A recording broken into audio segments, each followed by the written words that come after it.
नमस्कार भारत। नमस्कार साथियों, मैं मुकेश परिहार युद्ध गुरुकुल के YouTube चैनल पर आपका हार्दिक अभिनंदन करता हूं, स्वागत करता हूं, वंदन करता हूं। मौसम है एमपी पुलिस का। एमपी पुलिस 2017 के बाद लगभग 3 साल के अंतराल के बाद आई है। वैकेंसीज कम होते हुए पर आशाओं का भरमार होता हुआ, हर युवा के मन में एक आशा का सृजन करते हुए, एक आशा को दीप जलाते हुए युवाओं के मन में, बेरोजगारों के मन में एक नई आशा का संचार करते हुए ये वैकेंसी आई है। हर एक चाहता है कि मैं इस वैकेंसी में सिलेक्ट हो जाऊं, पर आप जानते हैं सिलेक्शन उसी का होता है जो तन मन लगन से उस तैयारी को करता है। सभी लोगों ने अपनी तैयारी भी शुरू कर दी है। कुछ बीच में फॉर्म को लेकर पोस्टपोन हो गए थे, उसके बाद फिर फॉर्म चालू हो गए, तो 16 तारीख से फिर आपके फॉर्म बनना शुरू हो गए। परंतु तैयारी बहुत सारों ने शुरू नहीं की है। अगर जो भी तैयारी करना चाहते हैं तो यहाँ पर मैं आपको ये बताऊँगा कि जो आपका एमपी पुलिस का जो सब्जेक्ट है उसमें 3 सब्जेक्ट हैं।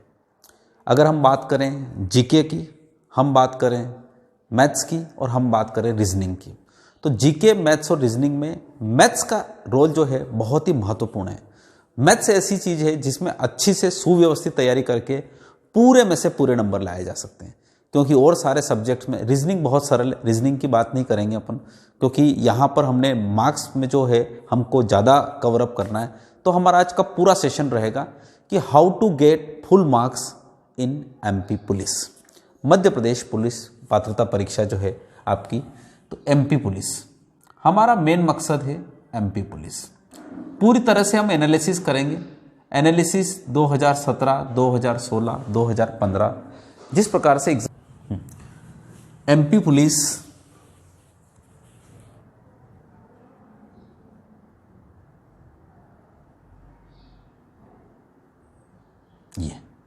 ये अपनी एक एग्ज़ाम है एमपी पुलिस, जहाँ पर मैथ्स एक बहुत ही महत्वपूर्ण इंपॉर्टेंट रोल अदा करेगा। सभी से निवेदन है कि वीडियो को पूरा देखें। समय अगर आपके पास नहीं हो तो नहीं देखें, क्योंकि मुझे पता है कि इस वीडियो को पूरा देखने से ही आपको इसका ज्ञान, इसके जो अनुभूति मैं देना चाहता हूँ वो आप पे पास पहुँच जाएगी। एमपी पुलिस में मैथ्स का अगर रोल देखें, मैथ्स तो मैथ्स लगभग आपका 40 से 45% का कोर्स रहेगी। ठीक है, इसको 40 की बजाय मैं 35 ले लेता हूँ, कभी कम ज़्यादा हो सकती है। इसलिए क्योंकि पिछले सारे पेपर का अगर हम एनालिसिस करें तो गणित ने अपना 35 से 45% भाग पोर्शन कवर किया है। यानी 100 में से 35 से 45 नंबर अगर गणित में आते हैं और 100 में से 35 और 45 अगर आपके 101% अगर सही हो जाते हैं तो ध्यान रखिएगा आपका सिलेक्शन यहीं से सुनिश्चित हो जाता है। जीके महासागर है, रीजनिंग हर कोई कर लेता है। जीके महासागर है, रीजनिंग हर कोई कर लेता है। इसके कारण मैथ्स का इंपॉर्टेंट बढ़ जाता है। जो महत्व है, जो इंपॉर्टेंस है, वो मैथ्स का बढ़ जाता है, क्योंकि मैथ्स हर कोई नहीं कर सकता और सभी सही नहीं कर सकता, इसलिए इसका महत्व बढ़ जाता है। महत्व बढ़ जाता है तो इस मैथ्स को किस प्रकार से किया जाए। हमारे सबके मन में एक होती है, एक एग्ज़ाम आती है, हम और एक नई बुक खरीदते हैं। उस बुक के साथ हम बोलते हैं कि हम इस बुक को कर देंगे, नया कोर्स परचेस कर लेते हैं ऑनलाइन, नई कोचिंग ज्वाइन कर लेते हैं, बहुत सारे मन में करते हैं वो बहुत सारी चीज़ें। सर एक चीज़ है, आप पहली बात तो रणनीति जो मैं बताता हूँ वो रणनीति मतलब क्या रहेगी आपकी। एक बात ध्यान रखिएगा, रणनीति हर स्टूडेंट के लिए अलग अलग होती है। इस एग्ज़ाम को जीवन में जो पहली बार दे रहा है उसके लिए रणनीति अलग होती है। जो ऑलरेडी इस प्रकार की एग्ज़ामों को दे चुका है, बस उसको इस एग्ज़ाम में फाइनलाइज करना है, उसके लिए रणनीति अलग होगी। और कई सारे जो स्टूडेंट्स हैं जो बीच मझधार में फंसे हुए हैं, वो कि इस एग्ज़ाम की तैयारी करें कि उस एग्ज़ाम की, उन लोगों के लिए रणनीति अलग होगी। रणनीति लगभग 3 प्रकार की होगी। यहाँ मैं हर एक टॉपिक के बारे में यहाँ पे कोशिश करूँगा, बिल्कुल वीडियो को अंत तक देखें, तभी आपको लगेगा कि गणित की जो रणनीति है वो कैसे पार करी जाए। चलिए लेट्स स्टार्ट। अगर गणित की बात करें तो गणित 3 भागों में होती है। अच्छा, गणित को 3 भागों में बांटने से पहले भी मैं सोचता हूं कि गणित तो डेफिनेटली 3 भागों में पहले भी हुआ करती थी। मैं 2 ही भागों में बांटूंगा इसको, 3 भागों में बांट के आपका कन्फ्यूजन को ज़्यादा क्लियर नहीं, दुविधा में पाने में इसको 2 ही भागों में बांटूंगा। गणित डेफिनेटली आप अगर 2 या 3 सालों से तैयारी कर रहे हैं तो एसएससी के लिए करी होगी तैयारी आपने, एमपी पुलिस के लिए पिछले 2017 में करी होगी, बीच में जेल परी की आई थी उसके लिए करी होगी, मतलब एग्जाम्स होती रही है, रेलवे की भी अभी चल रही है उस प्रकार से। तो क्या सभी की गणित अलग अलग होती है? प्रभु मेरे, सभी की गणित एक जैसी होती है, उनके रूप और प्ररूप अलग हो जाते हैं। ईश्वर एक ही है, ईश्वर के स्वरूप अलग अलग हैं, उसी प्रकार से गणित एक ही है, उसके स्वरूप अलग अलग हैं। मध्य प्रदेश में सवालों को देने का थोड़ा सा नज़रिया अलग हो जाता है, पर सवाल वही है, वही परसेंटेज ने, वही लाभ हानि ने, वही त्रिकोणमिति ने, वही ज्यामिति ने, वही क्षेत्रमिति। यहाँ पर सवालों के बदलाव नहीं होता है, आप बस उसके कारण क्या होता है अपने आप को नया कर लेते हो। नहीं, ध्यान रखिएगा, मेरा एक और एक मकसद है रिवीजन। आपने जहाँ से भी तैयारी पहले कर रखी हो बस उसी चीज़ों को रिवीजन करिए, उसमें अपडेट हो जाइए। देखिए ध्यान से सुनिए, 2 चीज़ सबसे इंपॉर्टेंट मैं आपको हमेशा बोलता हूँ, revision and update. Revision and update, ठीक है। जो चीज़ें आपने अभी तक पढ़ी है, मैं आपसे ये नहीं कह रहा हूं कि मुकेश सर के पास पढ़ी है आपने कि किसी और सर के पास पढ़ी है, नहीं, कहीं से भी मैथ्स पढ़ी है आपने। मैथ्स पढ़ी है, मैथ्स क्यों पढ़ी है? मैथ्स किसी एग्जाम को पास करने के लिए पढ़ी है। जहां से भी पढ़ी हो वहां से सबसे पहले तो उसको रिवीजन करिए जो आपने पढ़ी है। और पुराने जो अभी नए जो एनटीपीसी के पेपर आ रहे हैं आपने देखे होंगे, उसमें अगर आपके पढ़े हुए में से कुछ बदलाव है तो वहां पर उस चीज़ को अपडेट करिए। बस ध्यान रखिएगा, किसी भी चीज़ को सफलता प्राप्त करने के लिए रिवीजन एंड अपडेट होना जरूरी है, इसके अलावा और कुछ भी नहीं चाहिए। आपको जो मार्केट की डिमांड है उसके हिसाब से अपने प्रोडक्ट को प्रोड्यूस करना है और आपको रिवीजन करते रहना है, अपडेट करते रहना है। आप ये तो नहीं करेंगे कि कोई भी चीज़ प्रोड्यूस कर रहे हैं तो उसको नया प्रोड्यूस करने लग जाएंगे नए सिरे से। अगर नए सिरे से नई फैक्ट्री डालेंगे, आज की तारीख में थोड़ी सी देर के लिए कि मेरे एक बिस्किट की फैक्ट्री है, उस बिस्किट की फैक्ट्री में मैंने पता चला कि यार मार्केट में आज की तारीख में मेरे इस बिस्किट की थोड़ी सी डिमांड कम हो रही है, तो मैं क्या करूँगा, मार्केट की क्या डिमांड है तो उस मार्केट की डिमांड के हिसाब से मैं रिवीजन करूँगा उस चीज़ को, फिर उस रिवीजन के बाद उसको अपडेट करूँगा, पता चल जाएगा कि हाँ मुझे तो बस इसी में सुधार करूँ। ऐसा तो है नहीं कि मैं उस फैक्ट्री जो नई है उसको पूरा गिरा के मैं एक नई फैक्ट्री खड़ी करूँगा। क्या ऐसा करके आप आगे बढ़ पाएंगे? कभी नहीं सर। रिवीजन एंड अपडेट ये पूरा मतलब हमारा इतिहास से गवाह है, उसके हिसाब से चल रहा है। चलिए तो लेट्स स्टार्ट। तो आप रिवीजन करिए, अपडेट करिए। देखो क्या क्या रहता है इसमें। सबसे पहले आपका जो होता है वो होता है अरिथमेटिक, जिसको हम बोलते हैं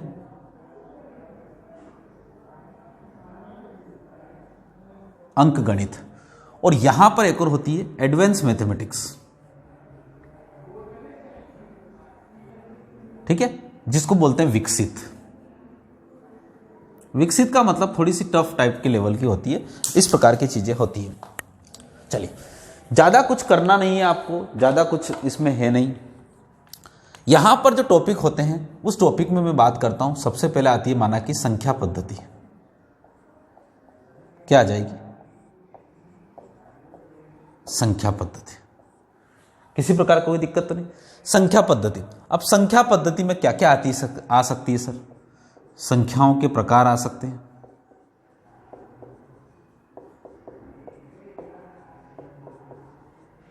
आपको इतना ही पढ़ना है। अगर आपके पास पहले से लिखे हुए तो किसी और बुक को प्रिफर करने की जरूरत नहीं, उन्हीं को रिवाइज करिए। Revise and update, revise and update. अगर आपके पास 30-40 संख्याओं के प्रकार हो सकते हैं, यहां से एलसीएम व एचसीएफ हो सकता है, ठीक, यहां से इकाई का अंक हो सकता है,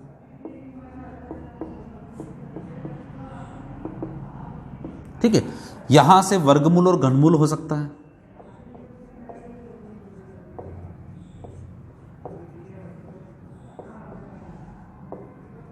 ठीक। ये इस प्रकार का एक चैप्टर है।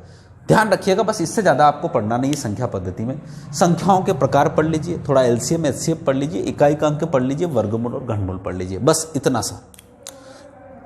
दूसरे प्रकार में आपको यहां पे थोड़ा सा, अगर मैं अर्थमेटिक के बारे में बात करूं तो यहां पर आपके पास जनरली कुछ श्रेणी,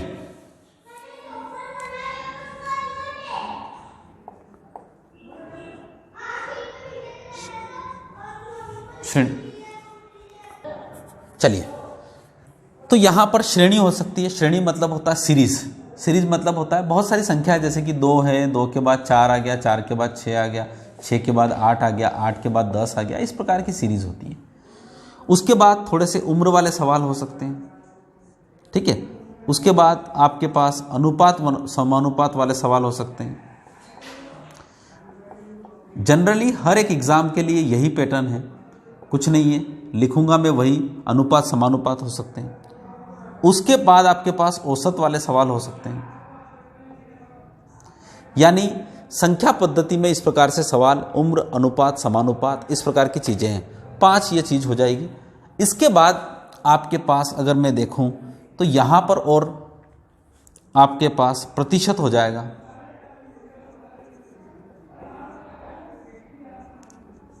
लाभ हानि आपके पास हो जाएगा,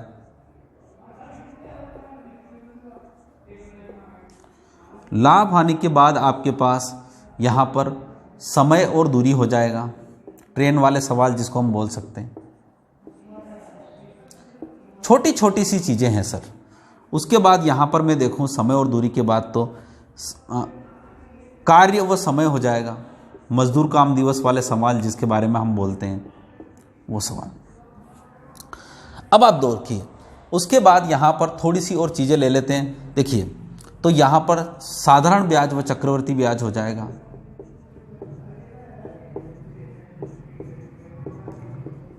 ठीक। उसके बाद यहां पर हम ले लें तो प्रायिकता हो जाएगी, क्योंकि ये सारे प्रश्न, इन सबका समावेश में 2015, 16, 17 जितने भी एमपी पुलिस के एग्जाम में पेपर हुए हैं उनसे इन चैप्टर को लिया है। उसी में इस प्रकार के क्वेश्चंस के जनरली पूछे जगह हैं, ठीक है। तो यहां पर ये जो चीजें हैं जिसको अपन अनुपात समानुपात में हम मिश्रण को भी, यहां पे मिश्रण भी एक अनुपात समानुपात वाला एक पूरा चैप्टर है, यहीं से होता है पूरा तरह से, ठीक है। श्रेणी, संख्या पद्धति, लगभग ये 11 चैप्टर हैं। अब इसमें से कोई आपको बोले कि और कोई चैप्टर है, तो मैं फिर कह रहा हूं कि ऐसा कोई चैप्टर अभी तक फिलहाल तो पूछा नहीं गया एमपी पुलिस में। अब निर्देशांक ज्यामिति भी होती है, उसके बाद क्रमचय संचय भी होते हैं, बहुत सारी चीजें हैं, पर लगभग वो सारी चीजें लगभग संख्या पद्धति में खत्म हो जाती है और यही लगभग चैप्टर हैं। मुझे नहीं लगता कि इसके अलावा कोई चैप्टर है, क्योंकि यहाँ पे प्रतिशत हो गया, लाभ हानि हो गया, फिर समय और दूरी हो गया, कार्य व समय हो गया, एक एक सवाल सभी में से आते हैं। साधारण ब्याज, प्रायिकता हो गई, श्रेणी हो गई, उम्र के बाद अनुपात के बारे में, संख्या पद्धति के बारे में, इस प्रकार से क्वेश्चंस पूछे जाते हैं। बहुत ही सिंपल से टॉपिक्स हैं। चलिए, एक बात हो रही है, अगर आप मुझसे वाकई में इन चीज़ों को, टॉपिक को फिर से, क्योंकि मैंने ऑलरेडी यूट्यूब पे इन चीज़ों को पढ़ा रखा है, पर फिर से अभी एमपी पुलिस के संदर्भ में अगर पढ़ना चाहते हो तो प्लीज़ कमेंट में ज़रूर लिखिए, प्लीज़ कमेंट में ज़रूर लिखिए कि हमें ये टॉपिक पढ़ना है, तो मैं इस टॉपिक को कैसे पढ़ाऊँगा ये मेरी जिम्मेदारी है। पर जितने ज़्यादा से ज़्यादा आप कमेंट करेंगे, मैं उतना इन कमेंट को लगभग 10 से 15 दिन में सारे टॉपिक्स बिल्कुल ईमानदारी से पूरी तरह से ख़त्म कर दूँगा। अब आता है एडवांस मैथमेटिक्स। एडवांस मैथमेटिक्स जो आपकी वो 3 प्रकार से होता है। एक तो होती है आपकी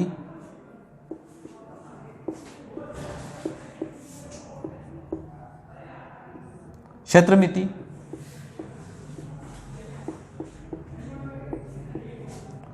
ज्यामिति। हाँ, चलिए, तो ये क्षेत्रमिति होता है, ज्यामिति हो, और उसके बाद यहां पर एक और होती है त्रिकोणमिति।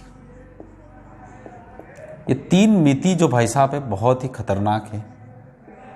त्रिकोणमिति में 2017 के पेपर में और पुराने पेपर में देखा जाए तो शुरू के लगभग 8-10 पेपर, 15 पेपर, 20 पेपर, लगभग कम से कम 50 से ऊपर पेपर हुए थे 2017 में। तो उसमें लास्ट के पेपर में उन्होंने त्रिकोणमिति के सवाल देना शुरू कर दिए, शुरुआत में नहीं दिए थे। तो हम ये कैसे माने कि अगली बार नहीं देगा, इसलिए हम त्रिकोणमिति को भी इसमें इन्वॉल्व करते हैं। तो त्रिकोणमिति है, ज्यामिति है और क्षेत्रमिति है।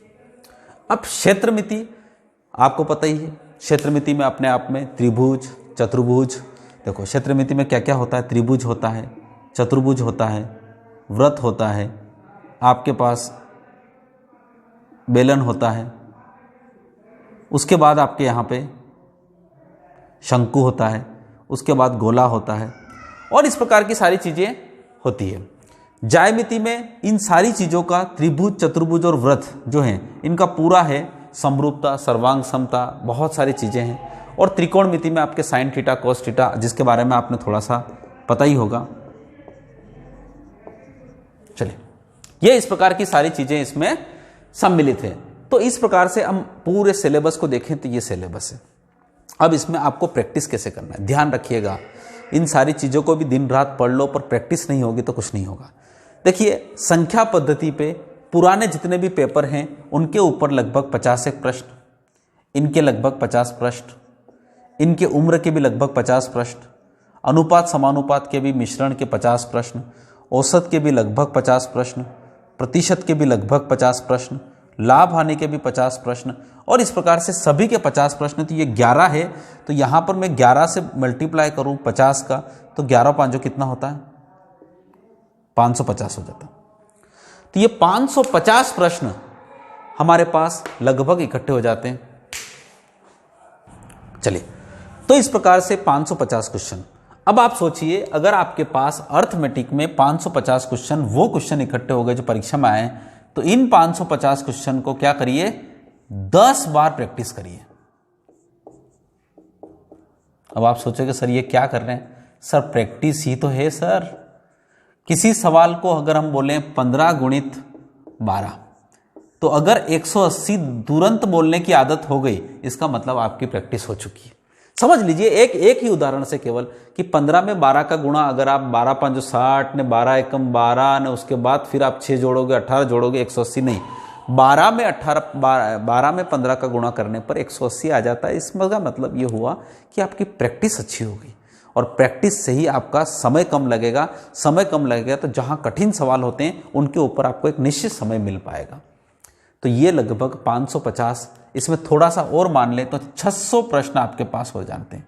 एक दिन में अगर आप थोड़ी देर के लिए 100 क्वेश्चन को रिवाइज करो, तो हर 6 दिन में ये रिवाइज करना है आपको बार बार। आज 100 क्वेश्चन कर लिए इस टॉपिक के, फिर 100 क्वेश्चन कर लिए, ये एक टॉपिक है। इस प्रकार से मैथ्स पे आपके कमांड हो पाएगी। और ये काम अगर आपने कर लिया, तो इसके बाद आने वाली एमपी पुलिस के बाद आप एसएससी की एग्जाम दो, रेलवे की एग्जाम दो, कोई भी एग्जाम दो, सभी का लगभग पैटर्न यही रहता है अर्थमेटिक का। यहां पर हम बात करते हैं तो क्षेत्रमिति में, तो क्षेत्रमिति में लगभग 100 क्वेश्चन होंगे, ज्यामिति में भी लगभग 100 क्वेश्चन होंगे, और त्रिकोणमिति में 50 क्वेश्चन होंगे। तो लगभग 250 क्वेश्चन आपकी एडवांस मैथमेटिक्स में से हो जाते हैं, इंपॉर्टेंट क्वेश्चन। तो ये 600 और 250 का लगभग होता है। यूं कहूं तो मैं 850 क्वेश्चन का कलेक्शन अगर आपके पास है, और उन्हीं कलेक्शन को बार बार हम अगर टॉपिक वाइज करते रहें, तो ये मेरी गारंटी है कि आपको मैथ्स में कभी भी पीछे मुड़ के देखने की जरूरत नहीं पड़ेगी। क्योंकि अगर आपके पास कोई एक ऐसा नया क्वेश्चन आता है जो आपके इन 850 क्वेश्चंस में से नहीं है, फिर भी आप उस क्वेश्चन को करने की पावर रख पाओगे, उसकी एनर्जी आपके अंदर आ जाएगी। क्योंकि क्वेश्चन तो सर आपके कंसेप्ट से आएगा ना। आपने अगर यहाँ पे प्रतिशत के कंसेप्ट को पढ़ लिया, तो सर मैं कह रहा हूँ इस दुनिया का कोई भी आदमी परसेंटेज का कोई सा भी क्वेश्चन बना दे, आप सोल्व करवा, क्योंकि you know the concept. Concept का मतलब होता है उसकी जान, उस चैप्टर की जान आपके हाथ में है। अगर आप बिना जान को पकड़े अगर रोजाना क्वेश्चन करते रहे, तो आपका परफेक्शन नहीं आएगा, आपके अंदर पूर्णता नहीं आएगी। कभी आपको ये लगेगा नहीं कि मुझे सारा टॉपिक आता है। कभी हमेशा आपका मन खाली खाली रहेगा कि मुझे क्षेत्रमिति आती भी है और नहीं भी आती है। कुछ क्वेश्चन बन जाते हैं, कुछ क्वेश्चन नहीं बनते, हमेशा वो खालीपन सा रहेगा। और उस खालीपन को भरने के लिए आपको चैप्टर को, कंसेप्ट को करना जरूरी है। तो एक बात ध्यान रखिएगा, ये इस प्रकार के क्वेश्चंस को करने में केवल 10 दिन का समय लगता है। केवल 10 दिन के कोर्स में ये सारी चीजें हो जाती है, अगर ईमानदारी से टीचर पढ़ाने वाला मिले और अगर ईमानदारी से आपका बचे। क्योंकि केवल के टीचर के पढ़ाने से कुछ नहीं होता है। अगर एक टीचर आपको 3 घंटे रोज की क्लास लेके पढ़ा भी दे ना, आपकी हिम्मत ही नहीं रखो, क्या करना, कैसे करना, मजा नहीं है, तो फिर तो कोई नहीं रह सकता। समर्पण दोनों की तरफ से चाहिएगा, शिक्षक की तरफ से और ये जॉब अगर आपको वाकई में मन से पानी है। मैथ्स में अगर 42 में से 42 नंबर, 40 में से 40 नंबर, 45 में से 45 नंबर, यानी लगभग जितने भी मैथ्स के क्वेश्चंस आते हैं उनमें से एक भी क्वेश्चन आपका खंडित नहीं होना चाहिए, एक भी क्वेश्चन गलत नहीं होना चाहिए, और समय पर बन जाना चाहिए, जिससे हम उस पूरे पेपर को कॉन्फिडेंस के साथ आगे बढ़ पाएं। वो तभी हो पाएगा जब इस प्रकार की चीज़ों को, रणनीति को लेकर चलोगे। नहीं तो ध्यान रखिएगा, बहुत कंपटीशन है, और कंपटीशन बहुत है। परंतु एक बात ध्यान रखिएगा, कुछ नहीं करना आपको। अगर 100 में से अगर आपके 95 मार्क्स आ गए, तो फिर कहीं की कंपटीशन ना कुछ भी नहीं। बिल्कुल आराम से आपका सिलेक्शन हो जाएगा, कोई चिंता करने की ज़रूरत नहीं है। इसलिए पीछे पछताने के बजाय रणनीति के ढंग से अगर आप तैयारी करेंगे तो ये सारा चीज़ें हो जाएगी। और आशा करता हूँ कि ये चीज़ें अगर आप अच्छी तरह से घर पे पढ़ रहे होंगे तो ये सारी चीज़ें पढ़िए। और एक और चीज़ लास्ट में, अंतिम में, अगर आपको मुझसे इन सारी चीज़ों को पढ़ना है, यूट्यूब पे पढ़ना है या फिर किसी भी प्रकार से पढ़ना है, पेड कोर्स के थ्रू पढ़ना है, ऑफलाइन तो मैं पढ़ा ही रहा हूँ, सुबह 9 से 12 मेरी ऑफलाइन की क्लास है जो लगभग फुल है। ठीक है, मैं आपको जानकारी के लिए बता दूं, मैं ये कहूँगा कि सुबह 9 से 12 की जो हमारी क्लास है जो मैं पढ़ा रहा हूँ वो लगभग फुल है। उसमें अब नहीं आ सकते हैं स्टूडेंट्स क्योंकि जगह भी हमारे पास थोड़ी सी कम ही है, उसके हिसाब से हमारे पास लगभग स्टूडेंट्स लगभग फुल हैं। बट परंतु अगर आप ये ऑनलाइन के रूप में मुझसे पढ़ना चाहते हैं, अगर मैं पेड कोर्स लॉन्च करूं या पेड कोर्स के रूप में पढ़ाना चाहूं तो क्या आप मुझसे पढ़ना चाहते हैं तो प्लीज़ कमेंट बॉक्स में ज़रूर लिखें। बिल्कुल मैं आपको ये मैथ्स पढ़ा दूंगा आप अगर इंटरेस्टेड हो तो। ठीक है, तो मैं चाहता हूं कि ये मैथ्स जो कि एमपी पुलिस में और आने वाली एसएससी की एग्ज़ाम हो, आने वाली रेलवे की एग्ज़ाम हो, क्योंकि ग्रुप डी की भी होगी, एसएससी सीएचएसएल की भी होगी और भी एग्जाम्स होगी, MP TET, C TET, REET, उन सब में मैथ्स का लगभग बहुत बड़ा पोर्शन होता है। अगर सभी को पढ़ना है तो प्लीज़ कमेंट बॉक्स में ज़रूर लिखिए, कमेंट बॉक्स में ज़रूर लिखिए। ठीक है, इसी आशा के साथ, इसी उम्मीद के साथ कि आप गणित के इस हृदय को, गणित के इस हर्ट को, गणित के इस मर्म को समझ पाए होंगे कि गणित हमें कैसे पढ़ना है। ठीक है, इसी आशा के साथ, इसी उम्मीद के साथ कि आप हमसे जुड़े रहेंगे। अगर आपको ये वीडियो अच्छा लगे तो लाइक करें, अपने दोस्तों को भेजें, शेयर करें, सब्सक्राइब करें। इसी आशा के साथ जय हिंद, जय भारत।